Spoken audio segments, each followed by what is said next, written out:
Ah, yes. Here we are.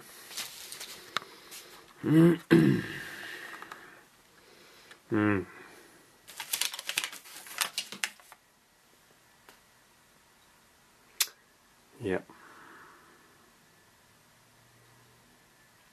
Now this paper was colored. I think this film might be in black and white, so it might be difficult to see. But it was colored in 4 squares of measured lengths, specifically in ratios of 2 to 1. So the side here, let's say of the length, was twice as long as the side here. So you could call this, if you wanted, essentially 1/3 of the length, and this side 2/3 of the length. Accordingly, on the other side here, the width, this part up here would be, of course, 2/3 of the total width and 1/3 of the total width. But in any event, we can make it a little bit simpler and call this side here, this length here, A, and that B, and so we could, or yeah, no, that's right. Yeah. A, B, no, let's call this A and B. So B becomes then equal to 2 of A, and accordingly, we could do the same for this side. C and D here, where D is simply 2C. Yes. Oh, gonna take a quick break and change the camera battery. And we're back with a new battery, yes. So, like we said, and you can see I've done some experimental testing with this piece of paper. It's a little bit crumpled, and the general idea is as follows. You have a piece colored as such, with, like I defined earlier, these 4 different squares, and you go through the act of quartering it. But quartering it, Museum of Agriculture, interesting. Quartering it in such a way that you keep track of, you don't lose.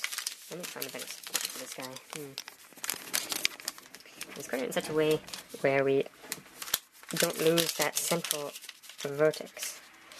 And then and as such, and if we're lucky, we'll end up with some pattern that has the same colors as attached with our original A and B, and of course our C and D, but obviously, as my hand has grown considerably, of a smaller scale. So we've preserved the same ratio, 2 to 1 ratio, but decreased the size.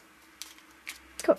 And in theory, we could kind of hypothesize from this. It took 2 quartering processes, I'll say, to get to this state, this repetition in ratio. Now let's get out of the real world and into the abstract. Here, I've written somewhere along here. And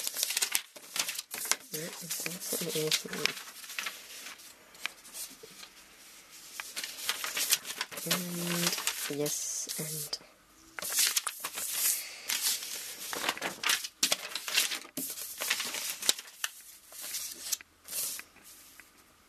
that's not it.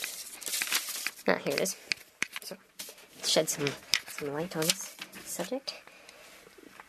We've written out get a pen here, a square up top here with our A, B, C, and D sides. And we've given the restriction, to start with, that B over A is equal to 2, and D over C is equal to 2. And now, of course, by this process of quartering twice, we can think of folding in quarters to be the same as cutting off chunks of material on either side with the same effect. So we don't really care about what's hidden underneath the folds. So our side ratio, the ratio of these 2 sides, then becomes, we've kind of drawn on lightly the quartering, so we've cut it in half, gotten rid of everything other than what piece contains that central vertex, and then I cut that other smaller piece in half, in quarters, these are both in quarters, once again. And the side ratio that we're left with is the following. We have, there we are, okay, B minus 1/2 of B plus A over A minus 1/2 of A plus B minus 1/2 of A plus B. lots of A's and B's. I'm just considering the one side here, but it's the equivalent calculation for C and D, that side of things. So let's just consider this one case. It just makes it a bit simpler. We can rewrite this. And this is just algebra, of course. So what we're doing is we're removing the half from there, and from here we're removing kind of that other quarter. And what this gives us is 1/2 A plus B, which equals blah blah blah, math, and we are 2B minus 2A over 3A minus B. Now, but we've kind of already said that B over A is equal to 2, so we could sub that in, and of course it gives us 4A minus 2A over 3A minus 2A, which is 2A over 1A, which is 2. So what we've shown here is that we've preserved, with this initial ratio of B over A equals to 2 by 2 quartering processes, we've preserved this 2-to-1 ratio. And the side ratio you see here is preserved. Kind of like a jelly, maybe, or some apricot preserved. But what we're really curious is this the only solution that works? Our initial ratio, can it only be 2-to-1? Well, of course, the solution is in algebra. So what we do is we take that initial statement, and we don't sub in right away 2 for B to A. We just leave it as B to A. Rearranging, we can form it into an equation like this, where we have negative 2A squared minus AB plus B squared equals 0. And now, this is a two-variable function, in a sense, just a little bit here, and so we're looking for the roots of that function, in a sense, which can be evaluated, especially a bit easier since we already know 1. Just to check, we can say if B equals to 2A, this clearly equals 0. Also, we kind of have the trivial case, where B is equal to A, which is equal to 0, which, again, gives us 0, but is a bit irrelevant. Doesn't really work because of the algebra we did, so let's ignore that one, that doesn't really count. But we're also left, if we also think about it, we can also get this other one, where B is equal to negative A. If you plug that in, you can try that as an exercise at home. It will also give you one of the roots. So that's interesting, but what it actually shows us is in paper folding, or towel folding, or whatever colored square we have, the only ratio from B to A that will work in this quartering process, in this kind of quick analysis, whether it be thorough or not, I'm not sure, is that initial ratio of 2-to-1. Just kind of out of interest, this actually maps, in a sense, to a three-dimensional function, which you can't really see here because I didn't really draw it properly, but it looks like it's a hyperbolic function with 0 values along these two lines. B is equal to negative A, and the other lines, so on our axes we have AB and f of AB, a function of the two variables. And our other line is, of course, B is equal to 2A.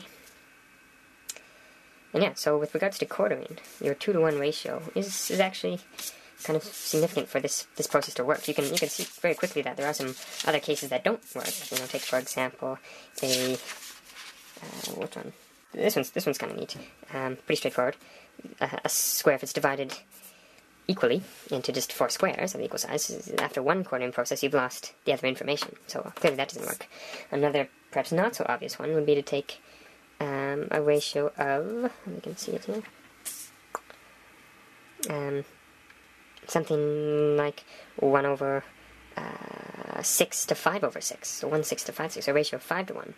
That, interestingly enough, if you work through it, will eventually bring you, it won't preserve that 5-to-1 ratio by quartering.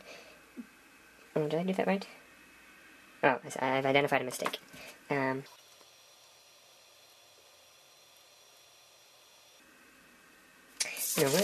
I did actually do that. Oh, here it is. Oh, sorry, I was pointing at the wrong page. No, that's right. So by quartering, you actually are left with, if we go through it all, a 2-to-1 ratio, as opposed to your initial 5-to-1 ratio.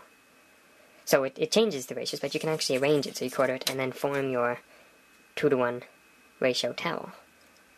There's something to think about. Perhaps I'll pose that question to the viewer, is what types of initial kind of ratios of length and width for that central vertex will lead to some 2-to-1 ratio, and which ones will lose information.